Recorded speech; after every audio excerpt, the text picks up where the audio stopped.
Bapak Ibu Guru, Assalamualaikum warahmatullahi wabarakatuh. Selamat pagi, salam sejahtera bagi kita semua. Tentunya dalam kesempatan yang sangat luar biasa, sangat bahagia ini kita bisa bertemu di ruangan ini dengan tidak kurang suatu apapun. Itu semua karena kemurahan yang Tuhan berikan kepada kita semua.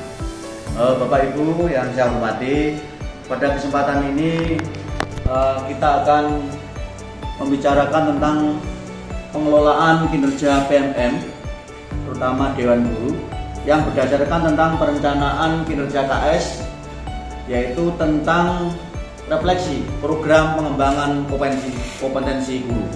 Saya mohon nanti berkelas untuk menyampaikan visi pengalaman yang langsung dengan dapat pada saat dengan mengajar, saat dengan membimbing anak-anak di kelas. Assalamualaikum warahmatullahi wabarakatuh. Saya bersama Bu Dika itu memiliki suatu perencanaan program mengenai KKG Mini. Khususnya di kelas 5 dapat mengetahui, mempelajari beberapa faktor indikator tentang keberhasilan peserta didik secara umum. Dalam era seperti ini, pelatihannya satu, bisa secara tatap muka atau secara offline. Yang kedua, bisa dengan online. Saya lakukan yaitu mengembangkan kompetensi guru melalui pelatihan atau seminar yang kami implementasikan dengan KKG Mini saya bersama. Salah satu yang menjadi konsen saya dengan Dika pada materi kelas 5 yaitu tentang mencari panjang tusuk atau sisi lurus. Apa syaratnya? Bilangan pangkat 3 1 sampai 10 wajib hafal terlebih dahulu. 54.872. Akarnya berapa? Angka berapa di sini?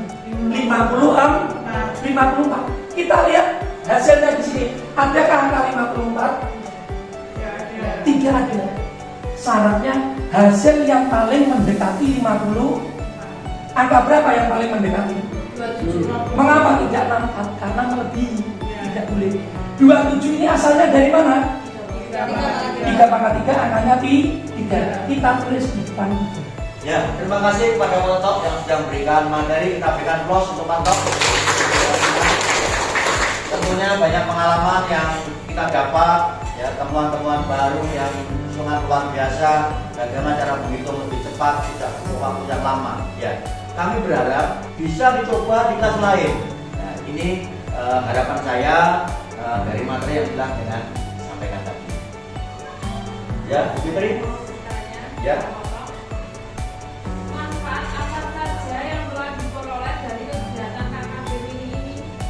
Manfaat yang kita peroleh tentunya bisa kita lihat dari tingkat keberhasilan. Satu, guru bisa lebih berinovasi. Yang kedua, kita bisa meningkatkan mutu pendidikan. Baiklah Bapak Ibu, tentunya dalam kita tadi mendengarkan bagaimana kompetensi tentang guru, saya juga beri kesempatan kepada guru kelas 4. Assalamualaikum warahmatullahi wabarakatuh. Proyek kelima. Tentunya proyek kelima ini sangat penting untuk hasil belajar siswa terutama di kelas 1 dan kelas 4. P5 ini bersifat lintas disiplin, jadi tidak terikat pada satu mata pelajaran atau capaian pembelajaran tertentu. Yang terakhir terdapat 6 tema yang sudah panjenengan ketahui. Nah, ini Bapak Ibu, yaitu adalah contoh pembuatan proyek P5. Dalam pelaksanaan proyek ini kita harus membuat yang namanya rangkaian kegiatan. Kegiatan ini kita buat berdasarkan judul dan dimensi yang kita ambil. Terima kasih atas waktunya. Mudah-mudahan materi yang saya sampaikan bisa bermanfaat dan bisa dilaksanakan. Tentunya program P5 itu yang jelas bagaimana bertujuan membentuk karakter siswa secara menyeluruh, baik dalam sikap maupun di materi pembelajaran sendiri. Saya berharap kepada Bapak Ibu guru semua yang sudah mendengarkan pemaparan pengalaman yang didapat oleh Pak Ade tadi, itu dapat lebih sering panjenengan mencari referensi pengalaman, temuan-temuan tentang penerapan P5. Mungkin dari Bapak Ibu Guru. Saya Pak Ri, Ya. apakah guru mapel itu dapat menjadi koordinator dalam P5? Untuk koordinator dalam proyek P5 di sini tidak harus guru mapel juga boleh dalam tanda kutip memiliki pengalaman dalam proyek. Begitu kalau Terima kasih Pak Ri. Baiklah Bapak Ibu, dalam kesempatan kali ini dalam refleksi program pengembangan kompetensi guru, tentunya kelas 2 pun juga akan menyampaikan materi yang mereka telah lama sampaikan di kelas, pengalaman-pengalaman, sehingga kita semua juga akan menerima informasi dan sebagainya. Selamat siang teman-teman, yaitu tentang budaya positif di SDN 21 khususnya kelas 2A. Tujuan dari budaya positif di kelas 2A yaitu yang pertama membantu proses belajar mengajar sehingga lebih mudah dan tidak menekan murid. Yang kedua ada membangun hubungan positif antara guru dan murid. Yang ketiga membiasakan murid menerapkan budaya positif sehingga menjadi karakter positif dan memiliki budi pekerti. Adapun yang saya lakukan sebelum melakukan budaya positif di kelas saya, yang pertama saya mengajukan ide atau gagasan saya kepada kepala sekolah yaitu Bapak Suprianto, di mana saya mengajukan ide atau gagasan saya tentang kesepakatan kelas. Adapun respon dari kepala sekolah, dewan guru, wali murid dan peserta didik tentang budaya positif yang sudah saya lakukan di kelas, yaitu ini Bapak Ibu foto-foto yang sudah saya ambil, mungkin setelah ini bisa membuat acuan panjenengan semua untuk melaksanakan budaya positif di kelas panjenengan. Ya, terima kasih kepada Bu Rizka. Dengan budaya positif membiasakan siswa untuk bisa menanamkan hidup yang betul-betul berkarakter, mempunyai budi pekerti yang sangat baik. Kalau mungkin ada pertanyaan dari teman-teman dari. Terima kasih atas waktu yang diberikan. Apa pembiasaan positif yang jenengan lakukan bersama siswa di dalam kelas? Pembiasaan positif yang sudah saya lakukan di kelas saya yaitu membuat kesepakatan kelas. Misalnya kesepakatan yang pertama Bu Novi itu datang tepat waktu. Adapun yang kedua memakai seragam sesuai jadwal. Yang ketiga berperilaku jujur.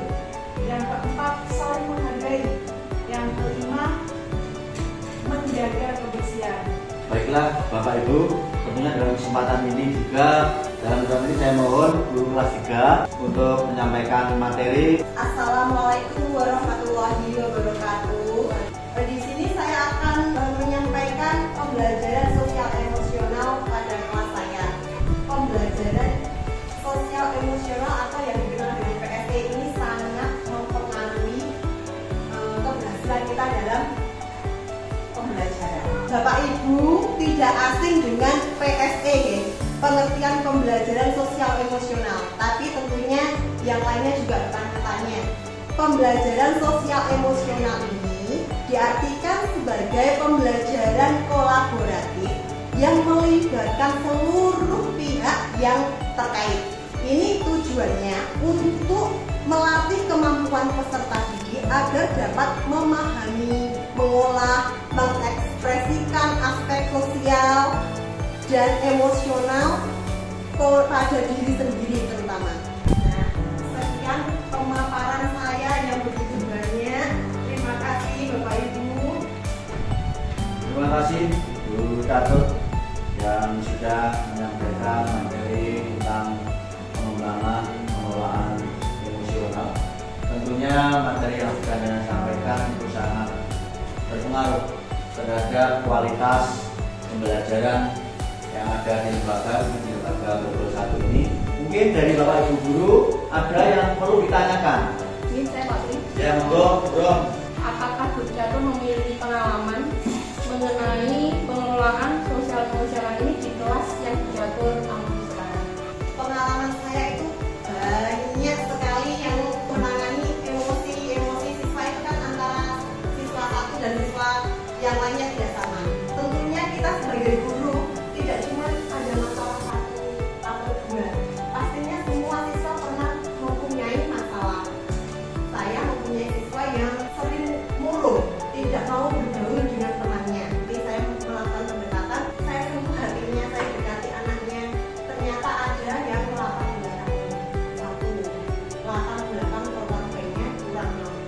Ya, kita berikan close kepada kelompok bahkan emosional anak yang pengalaman sangat luar biasa dalam kelasnya. Tentunya dengan semua berkelas juga punya pengalaman, ada yang sama atau mungkin yang tidak sama ya. Nah, untuk itu saya berharap dengan harus mengetahui kondisi situasi per anak di kelas itu. Jangan sampai dengan masa bodoh urusan, tetapi justru bagaimana melihat karakter dari anak masing-masing. Tentunya dalam kesempatan kali ini kita pun juga akan mengetahui bagaimana peralihan dari PAUD menuju ke kelas 1. Dalam kesempatan kali ini saya mohon kepada guru kelas 1 yaitu pada Bu Yani Monggo untuk menyampaikan materi pengalaman yang sudah mereka dapat di kelas 1. Assalamualaikum warahmatullahi wabarakatuh. Di sini saya akan menyampaikan tentang materi transisi PAUD SD, yaitu tentang program berisi proses untuk mendukung kesiapan belajar bagi anak usia dini yang akan memasuki jenjang SD. Proses ini juga dapat mempengaruhi keberhasilan anak dalam melakukan penyelesaian di jenjang pendidikan dasar. Yang pertama tentang Dinas Pendidikan Kabupaten atau Kota bidang PAUD dan SD. Yang kedua, mitra PAUD dan SD. Apa bentuk kegiatan transisi PAUD SD untuk lembaga? Yang pertama, kunjungan antara lembaga PAUD SD secara terjadwal. Yang kedua, program sehari bergabung di SD kelas rendah. Yang ketiga, program insidentil. Pesan kuncinya yaitu kenali ciri perkembangan anak dan dampingi dengan memberikan stimulasi sesuai kemampuannya. Yang kedua, membangun sikap pengetahuan dan keterampilan terhadap belajar yang positif perlu dimulai sejak dini. Terima kasih penjelasan saya yang tadi. Saya akhiri. Assalamualaikum warahmatullahi wabarakatuh. Kita berikan close yang luar biasa bagaimana menjelaskan tentang gerakan transisi PAUD ke SD merupakan upaya bersama untuk memastikan bagaimana pemenuhan hak kemampuan fondasi anak usia dini dari manapun tidak berangkat mereka, tetapi justru mereka akan senantiasa akan memperoleh kehidupan yang lebih menyenangkan transisi PAUD ke SD. Gerakan ini perlu mendapat dukungan dari semua pihak yang mana agar dapat terwujud. Tanpa dukungan dari panjenengan terutama Bapak Ibu guru yang ada di lembaga ini, gerakan ini tidak akan terwujud dan tidak akan bisa kita rasakan dan kita nikmati bersama. Untuk itu saya berharap kepada semua guru wajib berperan dalam melaksanakan program transisi PAUD ke SD demi terciptanya peserta didik yang betul-betul berkarakter dan mereka akan senantiasa memperoleh pembelajaran yang menyenangkan. Baiklah Bapak Ibu, dari Bapak Ibu guru ada hal yang mungkin belum memahami, belum jelas, monggo silahkan bertanya. Kegiatan atau pembelajaran apa yang sudah dilakukan terutama pada tahun ini dalam mengisi masa transisi PAUD? Yang pertama, kita harus membuat kesepakatan kelas dulu. Yang kedua, kita menggunakan pembelajaran mewarnai, bermain. Kita bermain menggunakan alat peraga. Terima kasih, kita berikan tos lagi kepada Bu Yani. Ya, baiklah Bapak Ibu, saya beri kesempatan untuk menyampaikan materi kepada guru kelas 6 yaitu kepada Bu Nuri. Monggo Bu Nuri untuk menyampaikan materi. Assalamualaikum warahmatullahi wabarakatuh. Saya akan menyampaikan beberapa permasalahan yang ada di kelas 6. Kami guru kelas 6 coba untuk beberapa model pembelajaran. Salah satunya adalah model bermain peran. Peserta didik itu bisa langsung memerankan suatu cerita pada kehidupan nyata. Nah, beberapa keuntungan dari model pembelajaran bermain peran ini salah satunya adalah untuk memotivasi siswa. Yang kedua ada mengembangkan kemampuan bicara anak. Jadi secara tidak langsung anak-anak itu bisa belajar untuk berbicara dengan orang lain. Yang ketiga ada membantu individu dalam proses sosial. Jadi secara tidak langsung siswa itu belajar untuk sosialisasi dengan teman-temannya. Selanjutnya menarik siswa untuk berpikir kritis, untuk